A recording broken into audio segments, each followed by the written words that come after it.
नमस्कार दोस्तों, कैसे हैं आप लोग।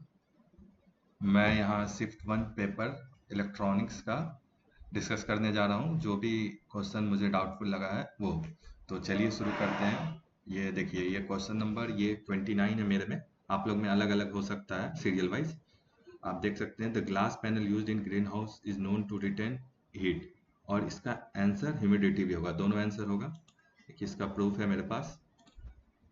आप देख सकते हैं, ये विकिपीडिया का पेज है पहला। तो विकिपीडिया आप लोग स्क्रीनशॉट ले सकते हैं अपने हिसाब से। देख सकते हैं यहाँ साफ साफ लिखा हुआ है कि green house is structure that is design to regulate the temperature and humidity of the environmental inside. ठीक है, किसी चीज से भी बना हो सकता है, वो अब मायने नहीं रखता है, लेकिन पूरा स्ट्रक्चर को ही ग्रीन हाउस बोलते हैं। पहला प्रूफ ये हो गया। दूसरा प्रूफ आपको देते हैं हम। ये एआई से पूछा हुआ है। इसमें आप देख सकते हैं कि ये दोनों बता रहा है, स्क्रीनशॉट ले सकते हैं आप लोग। और एक और है, डायरेक्ट गूगल से पूछा हुआ, इसमें भी लिखा हुआ है। ठीक है, चलिए पहला क्वेश्चन हो गया डाउटफुल वाला। अब नेक्स्ट क्वेश्चन पे चलते हैं हम लोग अपने।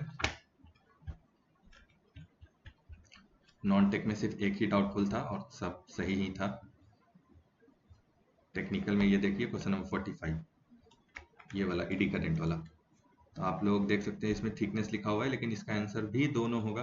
इसका मैग्नेटिक फ्रीक्वेंसी, फील्ड फ्रीक्वेंसी भी होगा इसका। आपको प्रूफ देते हैं हम लोग। इसका प्रूफ देखिए, ईडी करंट वाला प्रूफ देखिए।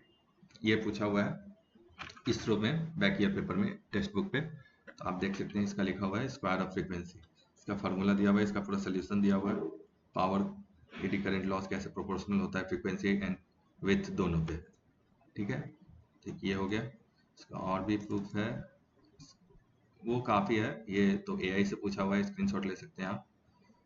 इसमें साफ लिखा हुआ है दोनों होगा। और एक और प्रूफ है, ये ये डायरेक्ट गूगल से पूछा हुआ एडी करंट वाला। इसमें लिखा हुआ है कि ये फार्मूला होता है। ये हो गया।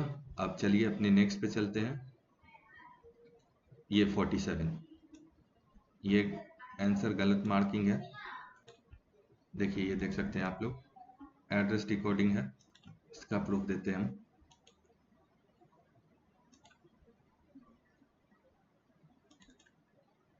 ये देखिए, एआई से पूछा हुआ, यहाँ साफ साफ लिखा हुआ है पैरेलल मेमोरी मॉड्यूल्स, स्क्रीनशॉट ले सकते हैं। और ये जेमिनी से पूछा हुआ है, इसका डिस्क्रिप्शन भी देख सकते हैं, हेयर्स वाई लिखा हुआ है, पढ़ सकते हैं आप लोग क्यों। और एक और है, ये भी सेम ही है, गूगल ने डायरेक्ट किया हुआ। ठीक है, चलिए अपने नेक्स्ट क्वेश्चन पे चलते हैं। 49, 47 हो गया, ये 49, ये भी डाउटफुल है। इसको मैंने नहीं रेज किया है, लेकिन अब मैं ये भी रेज कर दूंगा। आप लोग कमेंट में कहिएगा, बताइएगा और भी कोई डाउटफुल क्वेश्चन हो तो। देखिए, ये तो सही है, it has very high input resistance, लेकिन इमीटर रेजिस्टेंस ये गलत है, ये डाउटफुल है। देखिए, इसका प्रूफ दिखाते हैं हम। इसका प्रूफ ये देखिए, ये टेक्स्ट बुक का खोला हुआ है।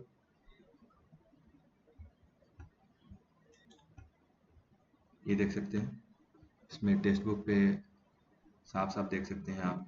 ये कॉमन इमीटर का कॉन्फ़िगरेशन है, और आप देख सकते हैं कि इनपुट में बेस कलेक्टर रोल प्ले करता है। और हम लोग जानते हैं कि एक्टिव रीजन में बेस कलेक्टर रिवर्स बायस होता है, इसलिए इनपुट करंट हाई होता है, इनपुट रेजिस्टेंस हाई होता है। सॉरी, इनपुट करंट नहीं, इनपुट रेजिस्टेंस। तो वहाँ यहाँ पे इमीटर कैसे आ गया, इमीटर तो आउटपुट के लिए होता है। तो ये एक, ये डाउटफुल है, इसको मैं रेज कर दूंगा। ऐसे आप लोग को लगे सही तो बताइएगा क्यों, वरना ये रेज कर दूंगा। और ये क्वेश्चन नंबर 50, ये गलत है। इसका प्रूफ हम आपको दिखा देते हैं।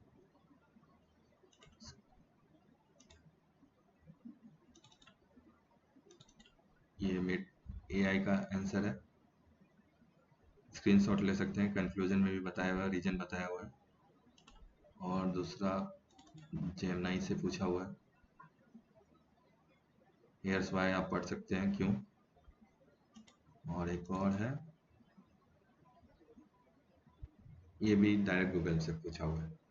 तो ये क्वेश्चन नंबर 50 भी हो गया। एक क्वेश्चन ये एक और है, क्वेश्चन नंबर 70 मेरे में है, आप लोग में अलग अलग हो सकता है। देखिए 70, सॉरी 72, 70 नहीं 72, ये देख सकते हैं, ये जेनर डायोड वाला है। नॉर्मली अगर ये पॉजिटिव लेके चला तो सही हो जाएगा, लेकिन इसका आंसर ये होना चाहिए। इसका रीजन हम देते हैं।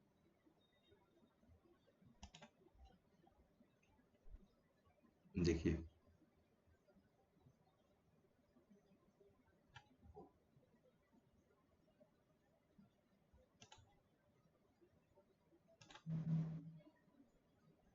जेनर डायोड वाला एक बहुत अच्छा मुझे मिला था ये टेक्स्ट बुक पे। ये पहले आप देख लीजिए, विकिपीडिया का पेज पे है। यहाँ लिखा हुआ है कि नॉर्मली 5.6 वोल्ट तक कैसे ये एग्जिबिट करता है नेगेटिव टेम्परेचर कोफिशिएंट। और एक और इसका आंसर है, इससे अच्छा टेक्स्ट बुक का आंसर है ये।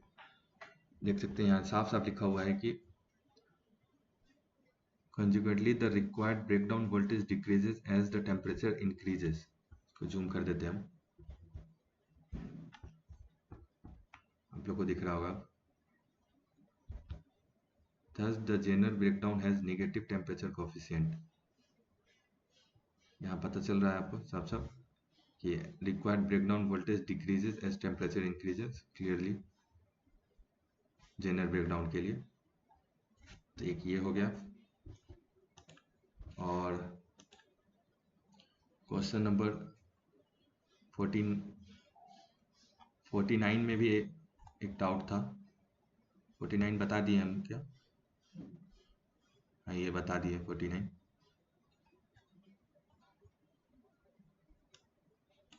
कॉमन कलेक्टर हो गया है। एक और डाउट था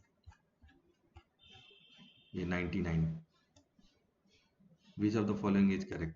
If the magnitude of output voltage increases, the input current decreases। या input characteristic are plotted between IB VB at constant IC। यहाँ constant VC होगा। इसमें कोई भी ऑप्शन करेक्ट नहीं है शायद। देखिए इसका ये AI से पूछा हुआ है। देखिए इसका आंसर क्यों नहीं है वो भी बता देंगे हम। ये तो पहले तो मेटा AI का आंसर है। None of the given options are entirely accurate वाला। और एक और है ये स्क्रीनशॉट गूगल से, जहाँ साफ लिखा हुआ है कि if the magnitude of output voltage increases the input current decreases in common emitter configuration. An increase in input current leads to an increase in collector currents and a decrease in output voltage. Therefore, this statement is incorrect। बस इसलिए और भी कोई आपको लगे कि question गलत है या डाउटफुल है तो ज़रूर कमेंट कीजिए। और अगर ये प्रूफ और इससे ज़्यादा कुछ मिलेगा भी नहीं, बात यही है, क्योंकि कुछ बुक तो है ही नहीं जो इसे किया जा सके। सो जो है सो यही है। आप लोग भी रेस कर दीजिए जो भी डाउटफुल लगे। और ऐसा मत छोड़िए। जेई आप लोग तो जानते हैं, रेलवे CBT 1 में क्या किया था, डायरेक्ट कैंसिल ही कर दिया था क्वेश्चन। तो मार्क्स तो नहीं देगा वो तो क्लियर है, लेकिन डायरेक्ट कैंसिल कर देगा। तो एट लास्ट हम लोग को बेनिफिट होगा, नेगेटिव मार्किंग कम हो जाएगा। इसलिए आप लोग भी रेज कीजिए। और भी कोई डाउटफुल क्वेश्चन लगे तो ज़रूर कमेंट कीजिए। और ये प्रूफ सारा चाहिए तो हम टेस्ट कहीं ना कहीं मतलब टेलीग्राम के किसी न किसी ग्रुप में भेज देंगे। अगर चाहिए होगा तो कमेंट कीजिएगा, आगे सोचेंगे हम कि कैसे भेजना है आपको। चलिए, थैंक यू।